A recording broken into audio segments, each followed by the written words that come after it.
Hi folks, I'm Dr. Denboer. Welcome to a very exciting seminar.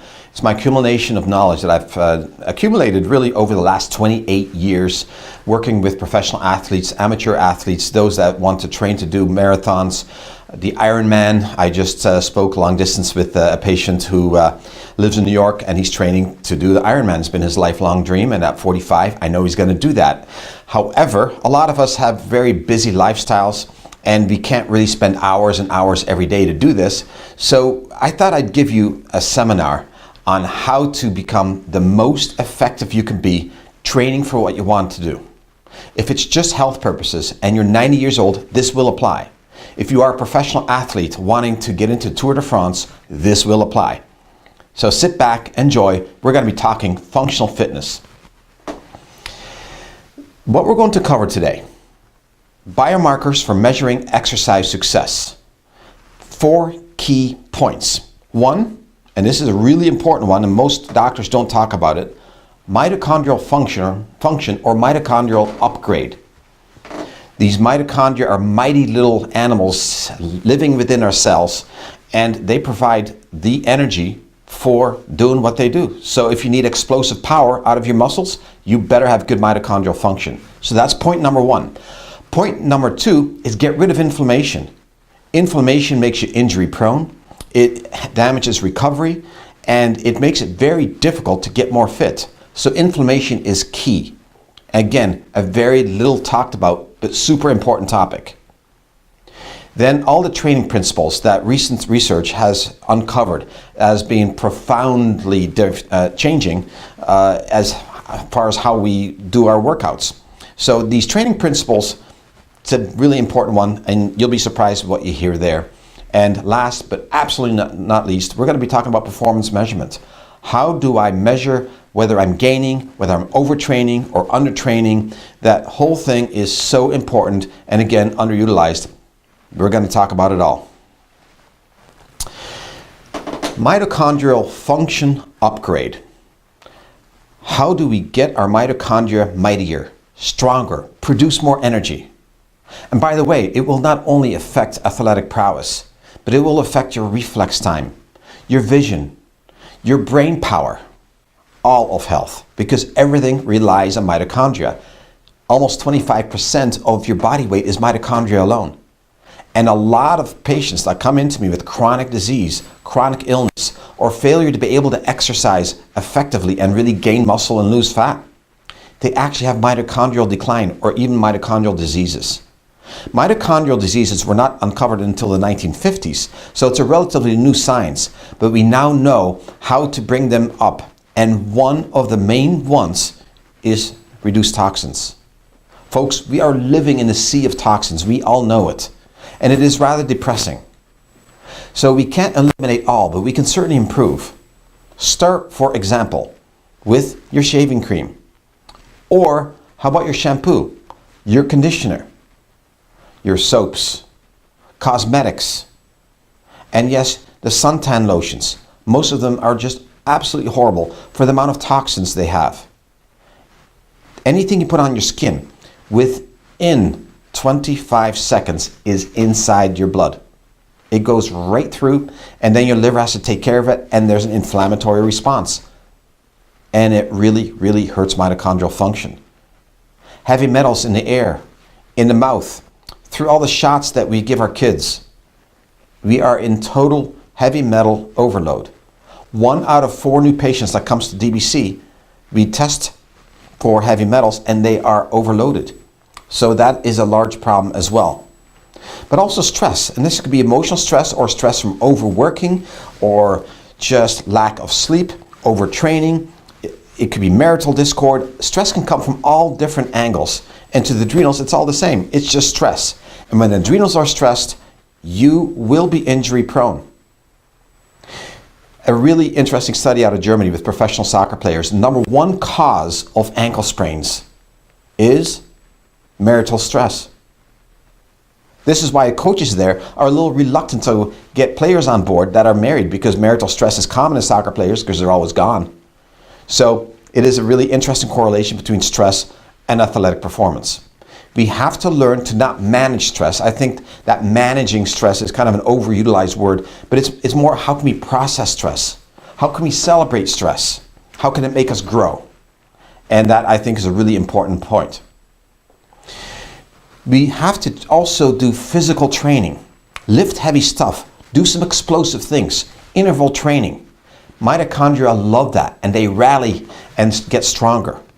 Chronic overtraining, which I'll talk about later, has a real downer effect on the mitochondrial function. So watch out for that one. And we need to re-nourish nutrient and antioxidant deficiencies. We are an over-caloried nation. Just look around you. However, we are very much an undernourished nation as far as vitamins and nutrients. The soil content is only a third of what it used to be just 50 years ago as far as nutrient quality, and hence our vegetables, our fruits, they are so much lower in nutrient quality, even the organic ones, unfortunately. Then add the pesticides on top of that, the artificial fertilizers, and we are just not being nourished. And on top of that, a lot of us are eating food that was not really grown, but was made in plants. Folks, instead of eating food made in plants, why not eat plants? So eat more plants, less processed stuff. Amazing what that'll do for renourishment. So the next topic that we're going to talk about is which nutraceuticals to use for mitochondrial rehydration or uppowering them again. And there's some exciting new ones out there. The first one I want to talk about is MitoBoost, and this is specifically a multivitamin designed to feed and renourish the mitochondria. MitoBoost was actually designed and studied at University of Berkeley about 12 years ago, and this is the latest update of it. A pharmaceutical company had given Berkeley a very large grant to figure out how do we upregulate these mighty mitochondria, especially in AIDS patients, because they especially have problems with mitochondrial function. And they were thinking, we don't have to worry about it. Some pharmaceutical will win out, and that's going to be the greatest new drug. But no, we found that nutrients by far exceeded what any drug could ever possibly hope to do. And here we have MitoBoost. Love this product. We measured with bioimpedance analysis a rising phase angle. It just goes up and up and up when I give MitoBoost. Patient just perceives a clearer mind, more energy, deeper sleep, and a lot less soreness with exercise. The recovery time is enhanced. Mitochondrial function is very, very central. Another thing that we use a lot of is something called sulfuric clear. And sulfuric clear assists the detoxification pathways within the liver to get rid of pesticides as well as toxins and even heavy metals. So we get rid of all the things that interfere with mitochondrial function. So it's not as much a feeder of mitochondria, it gets rid of the toxicity. And that's a really important one for a lot of us. Then I put in an interesting one. The mitochondrial function is also very reliant on hormone production, especially from the thyroid and adrenals. I've therefore included thyrosol because most athletes whose mitochondrial function is suffering suffer from either adrenal dysfunction or thyroid dysfunction, and this is like a multivitamin designed to restore thyroid function without adding the hormone itself, because you can quickly become dependent on that, and of course it has side effects. Love thyrosol. So where we have to go next is inflammation. Inflammation, get rid of it. It's our enemy. Inflammation is really the emperor of all maladies, including athletic performance. Inflammation gets in the way of eye, hand, foot coordination, reflex time, recovery of the muscles. It hardens the soft tissues, so your muscles are going to be much more prone to tearing, and ligaments and tendons are going to really suffer.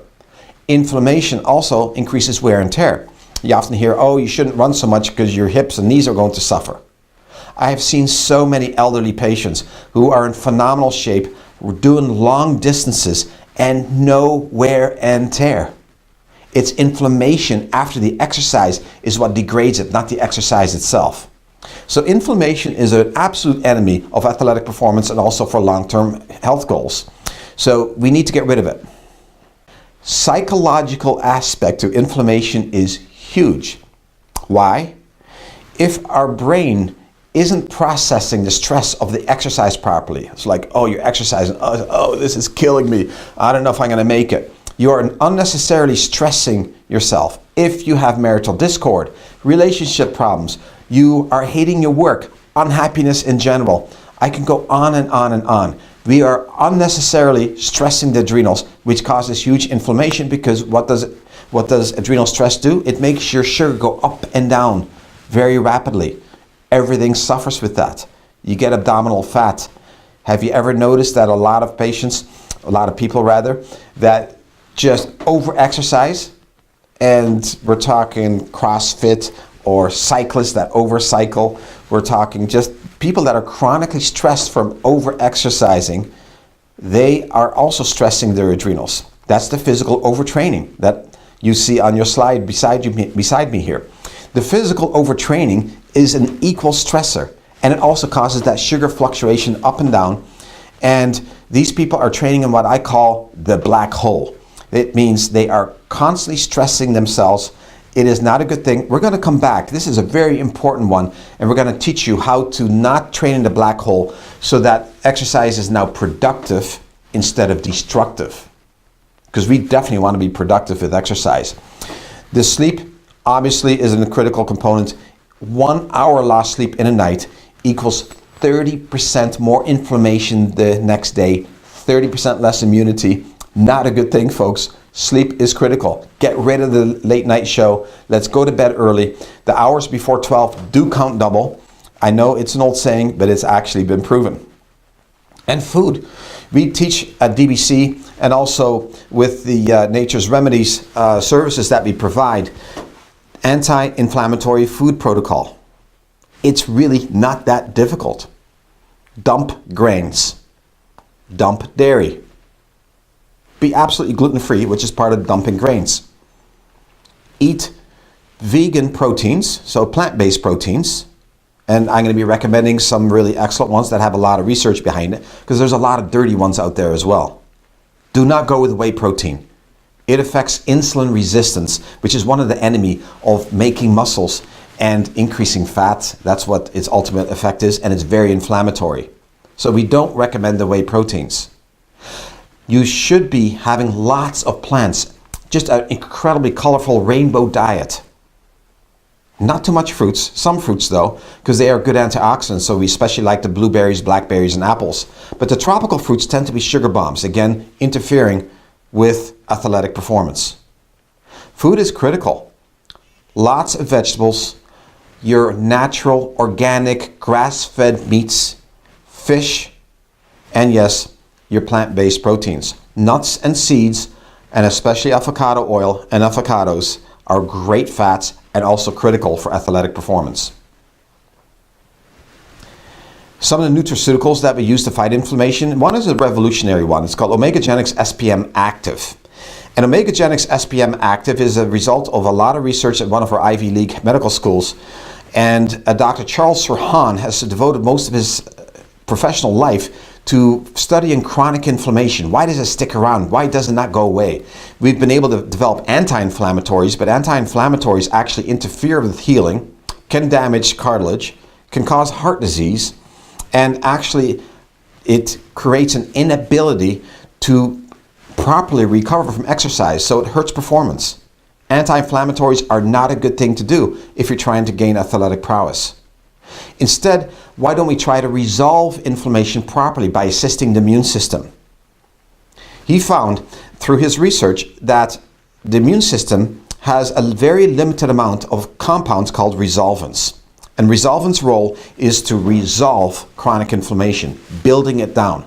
It's somewhat similar as building up inflammation. There's steps within the immune system, and then we used to think inflammation would just kind of drop away when the source of inflammation was gone, but we now know that's not true. Witness chronic autoimmune diseases such as MS and Parkinson's and such, Crohn's, ulcerative colitis, right? They don't resolve on their own, and the reason for that is we run out of resolvins. So Dr. Charles Sirhan has figured out a way to properly synthesize these resolvins, and that is what Omegagenics SPM Active is. It can absolutely revolutionize how you recover from not only injuries, but also just general recovery and keeping your inflammation down. So that's one of them. The other one is an flavonoid. This is a very new one as well. And this is a combination of turmeric with fenugreek, an herb, as well as hops. And if you put those three together, it enhances absorption and action tremendously to the point that it is 45 times the action of regular turmeric. And turmeric, as most people know, is very anti-inflammatory. So I can reduce recovery time very fast. It is great for, again, keeping inflammation down. It works via a different pathway than SPM active, so therefore they can be used in conjunction with each other. And really excellent protein powder that is vegan is Ultra Inflamex 360. Ultra Inflamex 360 has some of the components of an flavonoid in it, and it is a protein that is very easily absorbed for recovery of muscles, and I recommend that people do it about an hour, half hour to an hour after exercise. Great at building muscle, reducing fat. Vega Sport Performance Protein also is very well known, and this is a vegan one. This is designed by Brendan Frazier, a renowned triathlete who was tired of all the poor quality protein supplements out there and decided to design his own. And he's got a phenomenal team of biochemists who've been able to put together this product. I just was seeing a patient today. He plays basketball very intensely at college level, and he said, "It is unbelievable, doc, how fast I recover. If I forget, I'm hurt in the next 3 days. If I take it, nothing the next day." And I said, yeah, it enhances recovery by 40%. He says, I believe it. So this Vega Sport Performance Protein is a big hit. Probiotics are really important as well because athletic performance can sometimes upset the gut. I don't know if you've noticed it, but if you go high in intensity for a while, you can create more leakiness of the gut, and that's because of adrenal stress. Adrenals are, again, vital. We talked about it a lot. And this is why the leakiness of the gut and increasing food intolerances with athletes, diarrhea, are very, very common problems. Ultraflora Intensive Care fixes that inflammation in the gut. Love that product. It's a must-do if you're serious about performance. Let's cover training principles. Training principles have changed dramatically over the last 20 years. I really saw it in the research already starting back in the 1950s, where the Soviet Union at that point was revolutionizing how they were training their athletes. Unfortunately, they were also taking a lot of illegal substances, which kind of ruined their reputation, but that doesn't mean all the research was bad. And what we gleaned from them was that you could reduce training time and be more effective using some principles. These principles were put into play in the Tour de France, especially in the 1970s and 1980s, and then refined further. And a lot of these principles have been proven at McMaster University here in Southwest Ontario, as well as some other great schools, especially England has really done some phenomenal research on this topic. Free University of Amsterdam has been very intensive on this. What we have found in just recent years is that to get rid of fat, there's nothing better than sprint and interval training. Absolutely nothing better. So this is not a difficult concept. What you do with sprint and or interval training is what I call the 10-10-10 rule. Let's say you're going for a 20-minute or half-hour walk. Let's have 6 interval training sessions through there. For 10 seconds, jog slowly. Then for 10 seconds, break into a brisker run. Last 10 seconds, all-out sprint. Come out of it slowly, recover, 2-3 minutes, repeat. That is how you start burning fat. That is how you increase your metabolism. The other principle that is really powerful with this one, and this is an easy one, it biohacks your hormones. You can see on the slide, it's one of the lower points. Biohacking your own hormones is kind of a cool way to bypass a lot of chronic training time. When you do sprints like I just described, and this can be done on a bicycle, this can be done via swimming, there's all kinds of ways that you could do this, as you can imagine. But you're secreting a lot of growth hormone. Growth hormone is like an anabolic steroid. It helps build. And when we build like this, and you do weights the next day, all of a sudden you're getting 3 to 4 times the benefit. Now, there is a shortcut.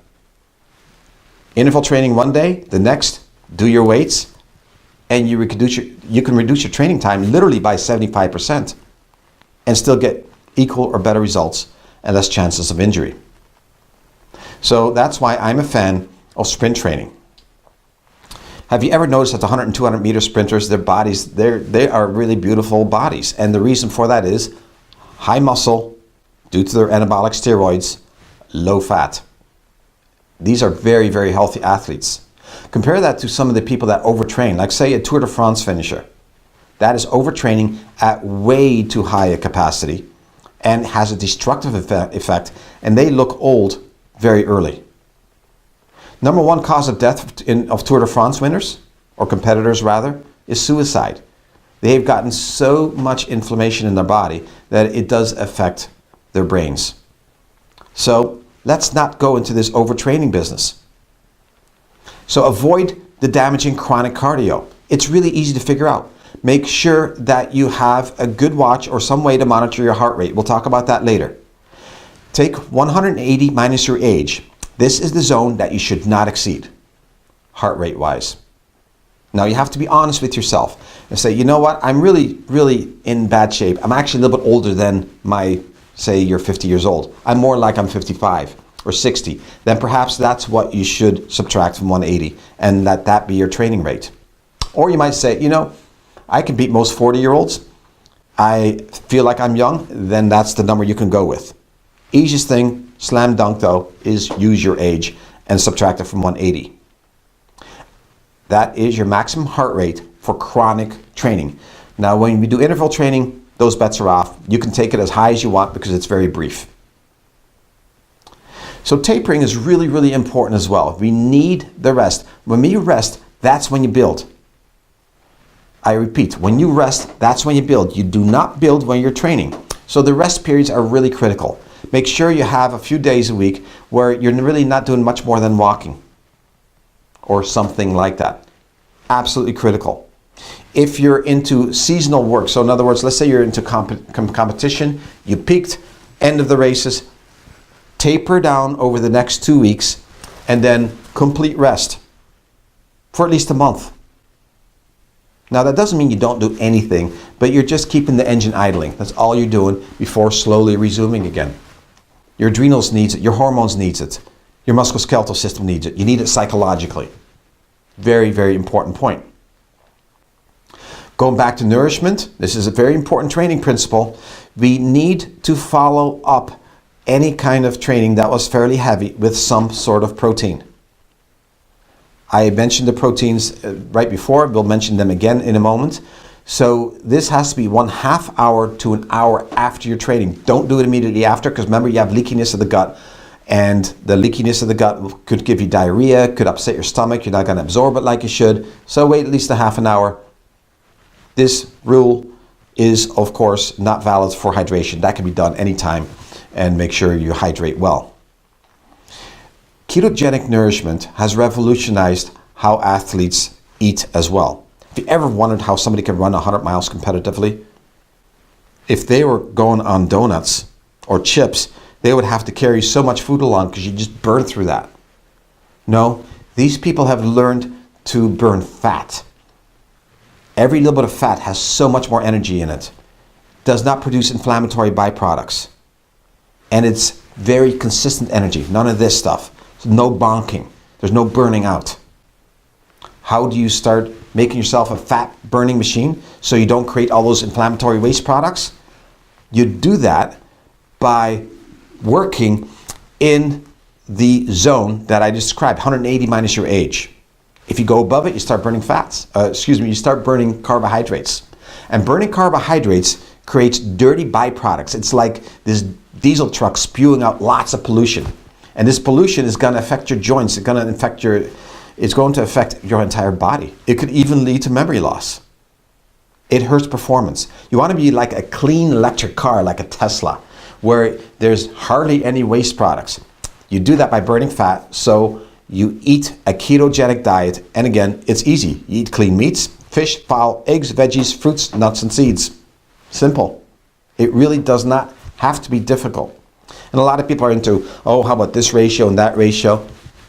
You know, the only thing you really have to worry about, the food has to be real. It has to be super nourishing, so lots of colors. And don't ever skip the fats. Those are very simple principles. And everybody kind of finds their own way where they feel the best. Some of the nutraceuticals, again, the SPM Active, the Inflavonoid, the Vega Sport. performance protein, Endura for rehydration. This is one product that has been used in Tour de France and is a beautiful mixture of all the nutrients that you lose during excessive sweating. And believe it or not, a fat-soluble vitamin C, ultra potency. Love this product. It is widely used in the competitive world because vitamin C is used for repair for tendons and ligaments and keeps elasticity going within your muscles, ligaments, and tendons. A very little known fact. It's also used for repair, and it helps with recovery. So when our body's under stress from chronic training, overtraining, or just training even well, it just needs more vitamin C. So when I'm in a training zone, I'll take 6 of these a day. Amazing the difference it makes.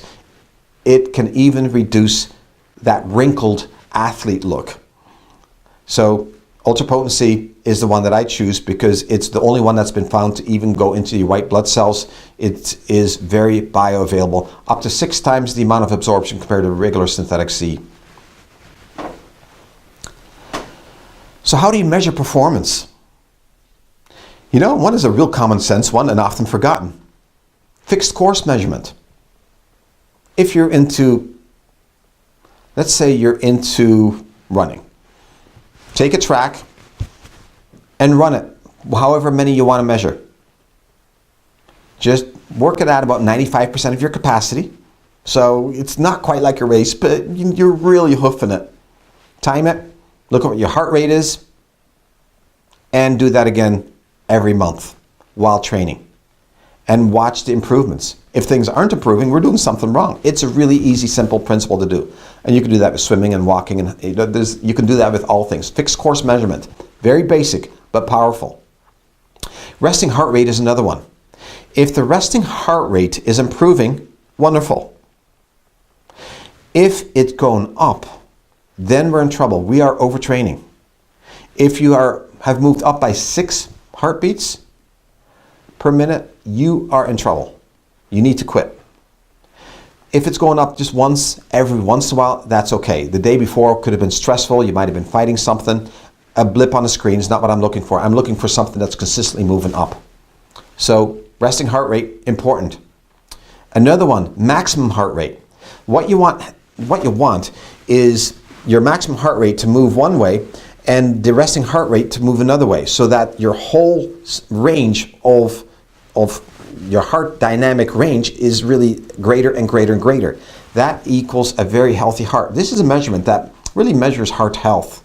Is way more powerful than, say, cholesterol or some of the other measurements that are out there. Just the range has to increase while you're training.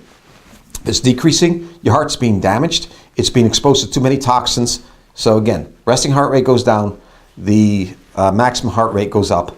My maximum heart rate goes up by about 20 points by the end of the cycling season. So it obviously, from the start to beginning, it's amazing the difference it makes. Heart rate variability. This has been brought from the labs to now to everyday man and woman. It's just amazing tool, because heart rate variability gives you an idea of overtraining or undertraining in real time. It is accurate from day to day. And I consider this a most powerful tool that I can utilize. We have been experimenting with this for a while, including on my brother, who does a lot of competitive training. He's huge in the Spartan races, which you might be familiar with, as well as marathon running. And we have been able to pull back or go forward with training based on the heart rate variability. HRV is now used by virtually every professional athlete. What is HRV? HRV is the amount of variability from heartbeat to heartbeat. We would think that what's better is something that's super regular, but no, when something is exactly the same, heartbeat to heartbeat to heartbeat, what that means is that the body has hijacked your heart via adrenal stress hormones and via the sympathetic nervous system. It's in emergency mode, and it says, I gotta take over, and the heart rate is not allowed to vary from moment to moment like it should. Because even now, as I'm presenting and I'm moving around and breathing, my heart is responding to that, changing it from heartbeat to heartbeat to heartbeat. That is a healthy heart. And that heart rate variability can be measured. There's a couple of really cool apps. I prefer Elite HRV or Primal Beat HRV. And we'll repeat that again in a bit, but those are the ones that, that really do the best job. We'll cover this point again in a bit. Blood work is also a very useful tool. Your lipid profile, if you are into overtraining mode, then what happens is your LDLs will rise, and often even the triglyceride rises. These are your inflammatory markers, and you don't want those rising. What you really are looking for is your HDL, which responds to exercise, to rise, and the LDL to decrease, and your triglycerides to decrease. That means you're in the zone, you're doing a good job. Sugar levels also, if our body's overstressed, sugar actually tends to go up. One of the top reasons for diabetes is actually just stress, not food. It's usually a combination of things. So hemoglobin A1C gives you a great profile of what happened to your sugar levels over 3 months' time. And insulin is a huge one. Fasting insulin is a reflection of insulin resistance. If you are insulin resistant, your fuel is not getting to your muscles. It's going to fat instead, and that creates inflammation. So insulin resistance is something you absolutely don't want. Very much diagnosable with resting, fasting, insulin. It should be 8 or less. I know the American standards is way above that, but folks, they have it wrong. They have it dead wrong. They're just looking for disease. They're not looking for optimum function. So you want it to be at 8 or less, and my best athletes are usually between 4 and 6. That is an excellent level. So what do I recommend to monitor these biomarkers? One is a Garmin watch. The Garmin's, I've experimented with many of them, worn them. I have a drawer full of them. What I found is that most of them are very accurate at lower heart rates, but as soon as you go to max, like with interval training, and let's say you take your heart rate up to 180 or so, most of them then fall apart. And I have found Garmin to keep right up with the heart rate even when you're sweating. That's an important one. They come in all sizes. I like the smaller one because it's just not bulky. I don't like those big things on my wrist, and that way you can use it for every day as well. And it has a mode where it says I'm going to go running, and then the screen will show up in white and it's big letters, and it gives you real-time information. Do remember that the heart rate here on these watches is about 15 seconds behind. So that's one.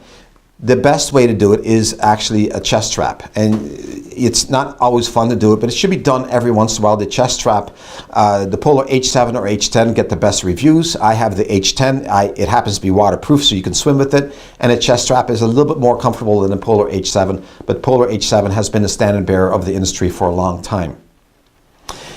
The apps for doing your HRV is Elite HRV or the Primal Beat HRV. The Elite HRV is the easiest one to use and read. It will give you a little green chart, and it also is, like I said, it's very easy to use, whereas the Primal Beat HRV has something very unique to it, which I'd like to get into right now, and that is the high frequency and low frequency of the heart rate is also measured on this one. Now, why is that one important?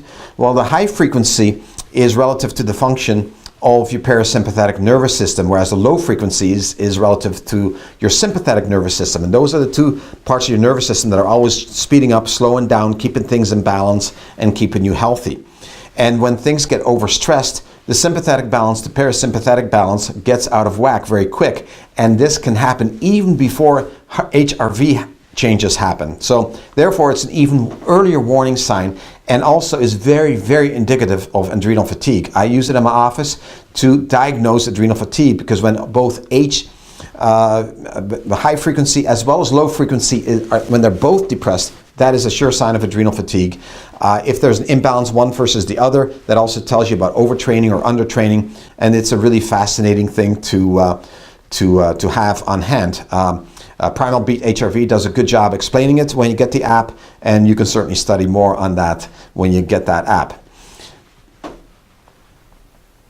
So what we're going to get into is looking at some of the screens and explaining the readings. I've used my brother Jaap before and after a Spartan race called The Beast. This was done in Scotland this year. The Beast is the ultimate Spartan race. It was about 15, 16 miles going up a mountain, and this is done with very cold conditions, and you're doing all kinds of crazy things, jumping over things, crawling under things, swimming through things, lifting weights, throwing spears. So it's a very intensive, all body involving endeavor. What you see here is the HRV from Elite. And you can see that Jaap was in the green zone here. He's got a very nice score of 9, and his HRV today was at 53, which really is a good reading. The best reading I've ever seen on a professional athlete, by the way, is 93. The lower the number, the worse. So if your number drops, then the meter would go into the orange or red, which says don't train today or just walk today, because it's going to be destructive rather than constructive. So here's another one. Again, this one was at 47, not quite as good, but it's going to vary from day to day, because especially if, well, that's just life, right? There's stresses that other than training, so there's many factors that influence it. Here you see a compilation of the week before the competition. And you can see everything was in the green. He was tapering down nicely as far as training goes. He wasn't overdoing it, and he got a good big green signal. Okay, race is on. And here's the race and the results. You can see that he was first in his age category, so he did very good. Congratulations. And I absolutely love seeing that. And by the way, my nephew Joshua was also doing this race and got first in his age category as well. So congratulations to him as well. This is the reading the day after. Looks pretty dismal, doesn't it? And I asked him, are you sore today? He said, no, I feel fine. You know, he's doing good. This is good. But the HRV reading said, no, you are not going to do anything today, buddy. You better take it easy. You must recover. And this is what it looks like the week before and the day of competition and the day after competition. So this thing gives you a remarkable readout on whether to pour it on or pull it out. So really what we discussed today is 4 key points. 1, get your mitochondria up and running. Okay, absolutely critical point, and get rid of inflammation, and that very much is a lifestyle thing. We teach the ketogenic diet done in a healthy way, because a lot of ketogenic diets are so unhealthy in our health coaching department. And my favorite one in our health coaching department is a program called Nourish, where we start pretty strict, and then go to an intermediate phase, and then we go to the long-term phase where the athlete should really stay for life. Nourish is an incredible way to eat and to beat inflammation. By the way, we use it also for autoimmune diseases and for brain disorders of any kind, from depression, Alzheimer's, anxiety disorders and such, because it really feeds the brain. The brain loves being not inflamed and having a steady stream of nutrients. We also covered training principles, and these are revolutionary training principles that should allow you to actually train a lot less with better results without burning out your body. That's really the key. So you might want to review these training principles one more time. And then, of course, how well am I doing? Let's measure these performances. Check your resting heart rate in the morning every once in a while. Do your HRV every morning. I recommend sitting in the same position or laying in the same position. Do the polar strap, measure it for 2 minutes, and just keep a running log, and you'll have a good idea what you're doing. Even if you're not an athlete and you're just doing this for fun, you can use this for health principles. Wonder why my numbers are down. What's happening? I really don't know. So then why don't you know? And you need to figure it out to start keeping a log of what you eat, of your activities, and you're going to find out some very interesting things about yourself. So it's an incredible health tool, and I want to also invite you to use Blake here in DBC Fit. I love our DBC Fit because we teach these training principles along with how to stretch, along with how to lift weights, the explosive weights. And by the way, that I didn't cover too much, but when you lift weights, lift heavy things. It doesn't have to be fancy. You can even just do squats, push-ups, pull-ups, planks, and call it done. It's amazing what you can do with that.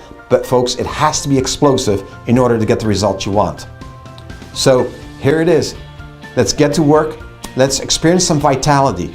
Let's thrive instead of just survive. Exercise is key to that. It's an incredibly important component and one of the best anti-aging principles that I know of. Go for it. Good luck. Till next time, I'm Dr. Denboer.